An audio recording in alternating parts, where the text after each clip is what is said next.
Hey, good morning, guys. How's everybody doing today? Well, we finally made it to my favorite time of year, which is springtime. I just enjoy the fact that everything is coming back to life again.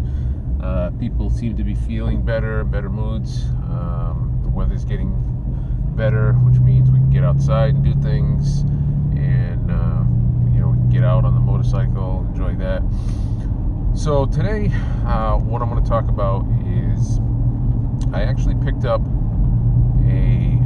a bike for my wife because you've seen my bike in past videos. I have my Kawasaki Vulcan, which I will drive to work every day that I can when it's nice out, and sometimes on the weekends if I need to go somewhere or whatever, I'll take it out. But my wife also can ride, and she enjoys it. Now, a couple of years ago, we had a 2012 Can-Am Spyder RT Limited, and that was pretty much her bike. But what we would do is, on a nice day, if we wanted to go for a nice long ride together, we would both jump on that bike rather than taking two bikes.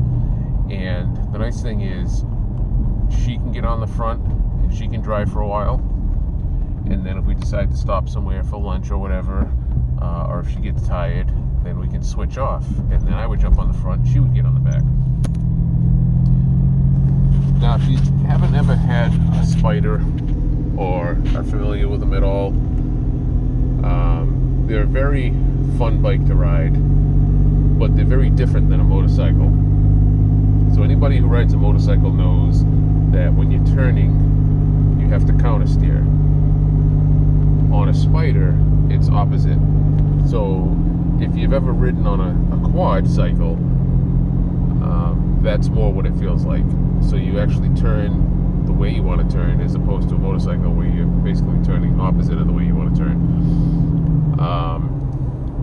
Now, the Spyder that we had, it was a great bike, but I didn't really care for the seating position because, like I said, it felt like you were sitting on a quad and you were sitting up kind of high. Now, we ended up selling that bike for a couple of different reasons, which I won't get into right now. But she was missing it, and I was missing it too, because it was fun for us to both get on it and ride together. So after some certain circumstances were cleared up, we get to the point where we decided, all right, let's get another one. So, like I say, the one we had was a 2012 RT Limited. I'm going to show you a picture here of what that looked like.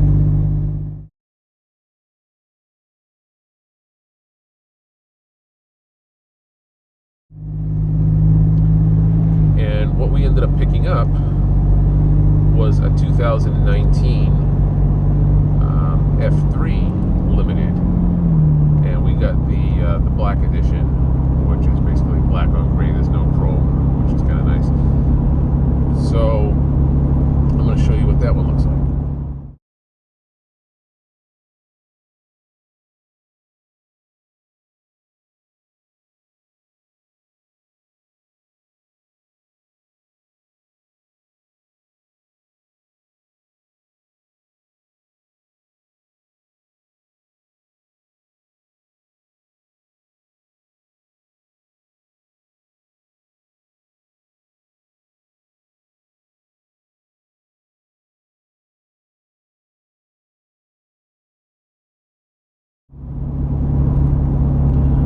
Alright, so right now we're in the process of getting it registered and all that stuff. I did ride it home from the dealership that we got it from. It was like an hour and a half ride, and very impressed with it. So the old Spyder had the twin cylinder engine. I think it was like a 995 or something like that. This new one has the 1330, which is the 3-cylinder engine. And I gotta tell you, it's much smoother, and everything about it just felt really good. It handled great, soft, smooth ride. Engine's got plenty of power, and I think it's just going to be a really fun bike for me and the wife to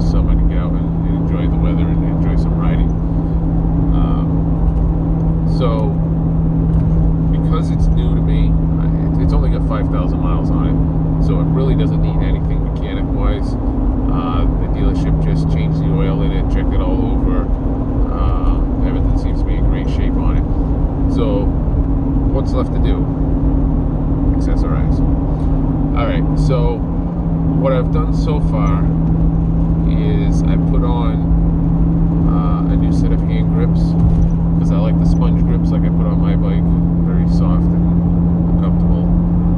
And I've also replaced the brake pedal. So these bikes only have one brake, they don't have a hand brake, they only have a foot brake, and it has a small pedal. So I found an aftermarket one, and it's almost double the size, so it gives you a little more real estate to put your foot on when you're stopping. So I've installed that. I'll show you a picture of those two things here.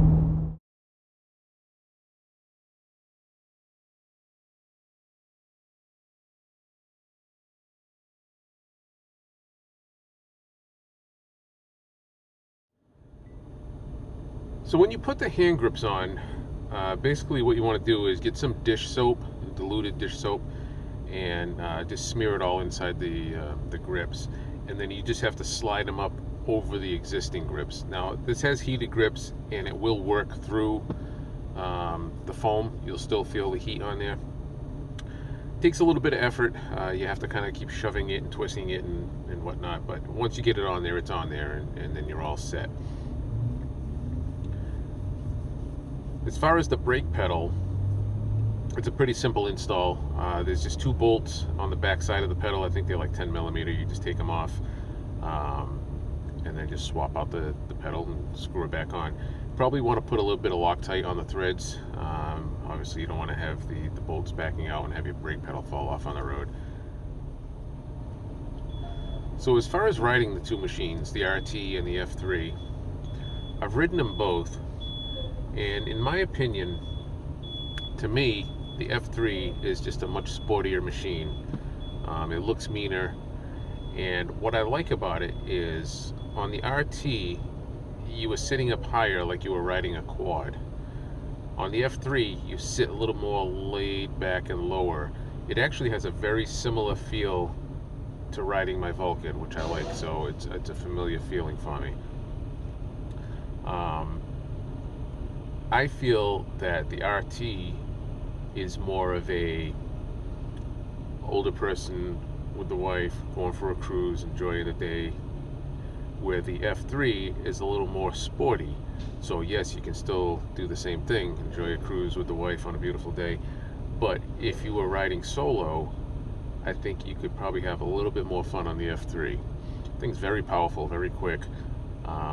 With the Baja Run sway bar, that's going to tighten things up a little bit more also. At some point, we'll need to replace the tires. I'm not quite sure what I'm going to go with yet. A lot of people say they put car tires on because they seem to last longer.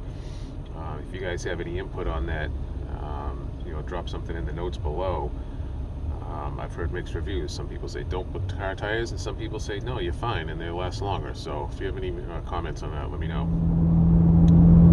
So my wife's already ordered up some different things. We're going to be putting a Baja Run sway bar on it with the links. We're going to change out the windshield. These come with a short windshield, which works. It works fine. But she wanted something a little bit taller, and she wanted something with a little bit of a tint to it. So we're going to put that on there. She's ordered up a few other things too. Some back armrest for the passenger, so it's more comfortable when you're riding.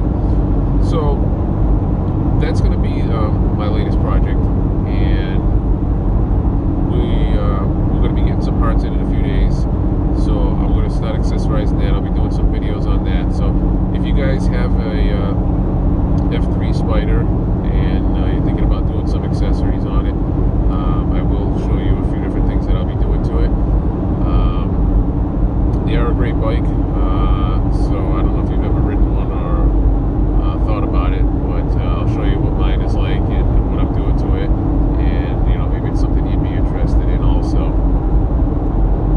So that's it for now. I'm probably going to start on it this weekend, and maybe start with the sway bar. We'll see, depending on what parts come in. So my Toyota FJ Cruiser, Old Faithful here. Let me show you. So she's still running great. This truck is just awesome. It's very reliable. I never have any issues with it. She's got 151,000 on it now, still running great. Look at this nice sunrise coming up over here. That's kind of cool. A little fog down below, some orange sky.